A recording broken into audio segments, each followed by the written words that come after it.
I look back with very mixed feelings about the 3 months that I spent at Aish Torah in Jerusalem in my 20s. On the one hand, it was an extremely positive experience. I got to see the wonders of some of the land of Israel. I particularly got to spend a lot of time at the Kotel and was able to really take that into my own spirituality in an important way.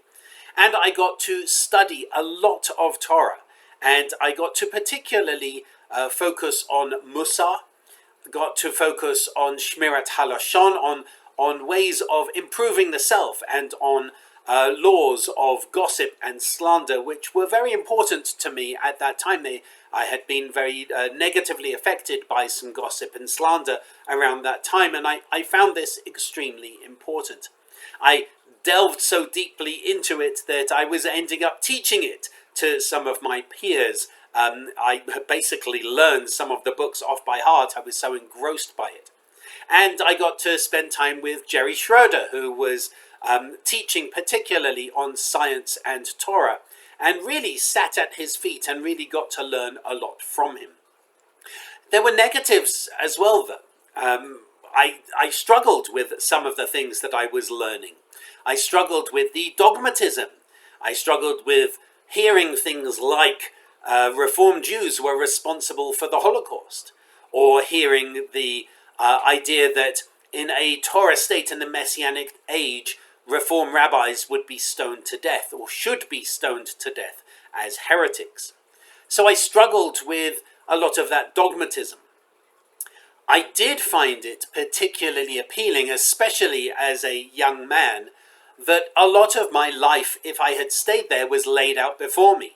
I would be taken to dinners, often organized by Jeff Seidel, and these dinners would have all these young men my age seated across the table from young, beautiful women, and it was made clear without actually being stated that if you stay, one of these women becomes your wife. And everything was laid out very simply. And by living in the yeshiva, we were also very much separated from the outside world. And so things were difficult in terms of the difficulty of trying to follow God's law, the difficulty of trying to understand what a Torah verse means, but they weren't difficult in the same way that things are difficult for Jews in the diaspora.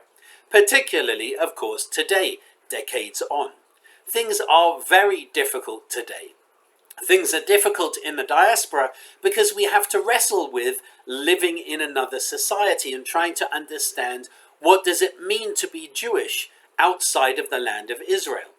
Do we feel that we are in exile, which is the traditional rabbinic understanding, or do we feel that we are actually Or LaGoyim, a light to the nations, going out and spreading light to the rest of the world, trying to bring the world to a sense of decency, a sense of morality, not imposing our religion in any way, but rather trying to wrestle with tradition and modernity at the same time.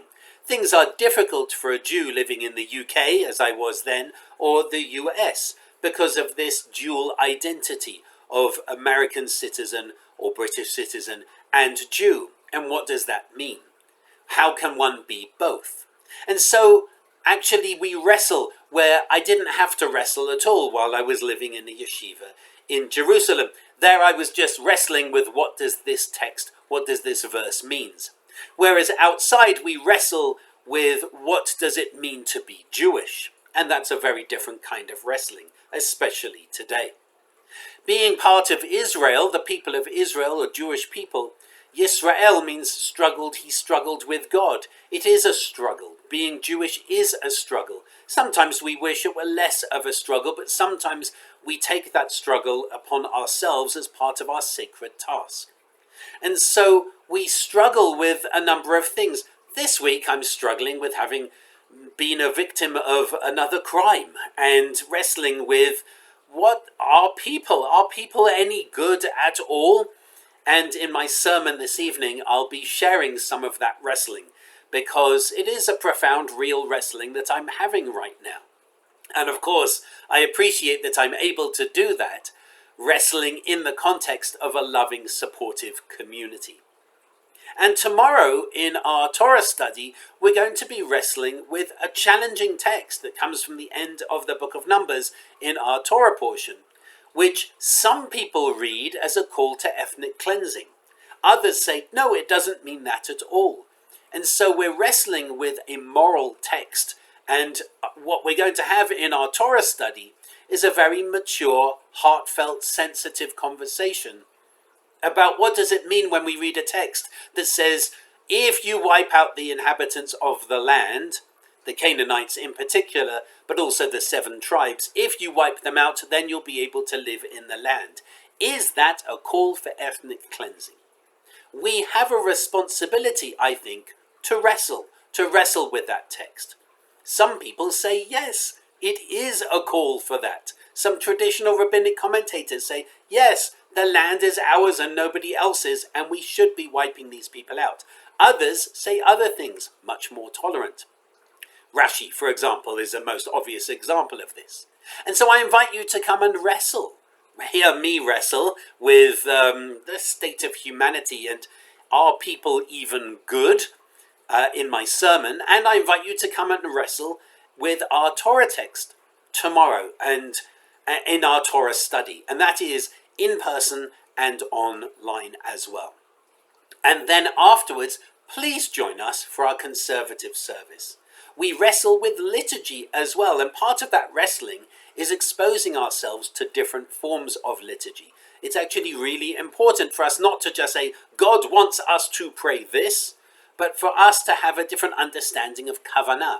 Kavanah is not just which prayers should be said when, but also which prayers move us and help us to connect to God. So therefore, we're wrestling in a different way. We're wrestling with liturgy, we're wrestling with prayer.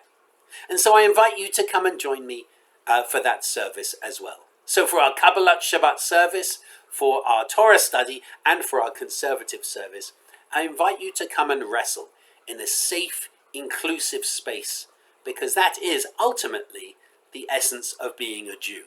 To wrestle with our tradition, to wrestle with the world around us, to wrestle with God, to wrestle with humanity, and to explore it safely so that we might continue, not to hide away from the world, but to be fully present in this glorious world.